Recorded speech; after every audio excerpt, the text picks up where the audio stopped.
नमस्कार दोस्तों, फिर से हमारे चैनल में आपको बहुत बहुत स्वागत है। दोस्तों आज जो मैं गाड़ी की दुल्हा जी का लेकर आया हूँ, सुनिए और एंजॉय कीजिए। अरे अठन्नी चवन्नी डबल पैसा दुल्हा के घर में कूदल भैंसा।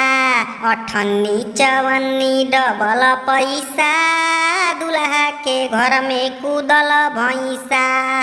भैंसा तो कूद गईल जाके पलंग पे, दुल्हा के दीदी के नाजुक अलंग पे, नाजुक अलंग पे हो, नाजुक अलंग पे। भैंसा तो कूद गईल जाके पलंग पे, दुल्हा के बहिनी के नाजुक अलंग पे। एकन्नी दुअन्नी डबल पैसा भसुर के घर में कूदल भैंसा। अठन्नी चवन्नी डबल पैसा समधी के घर में कूदल भैंसा। भैंसा तो चोरी चोरी घरवा में आवे, दुल्हा के फुआ के खूब सुहुरावे। अरे भैंसा तो चोरी चोरी घरवा में आवे, दुल्हा के फुआ के खूब सुहुरावे।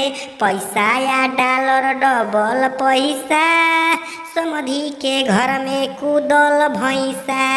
अठन्नी चवन्नी डबल पैसा भसुर के घर में कूदल भैंसा।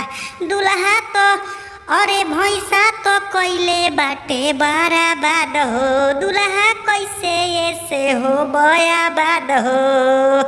अरे भैंसा तो कैले बाटे बराबाद हो, दुल्हा तू कैसे ऐसे हो बयाबाद हो।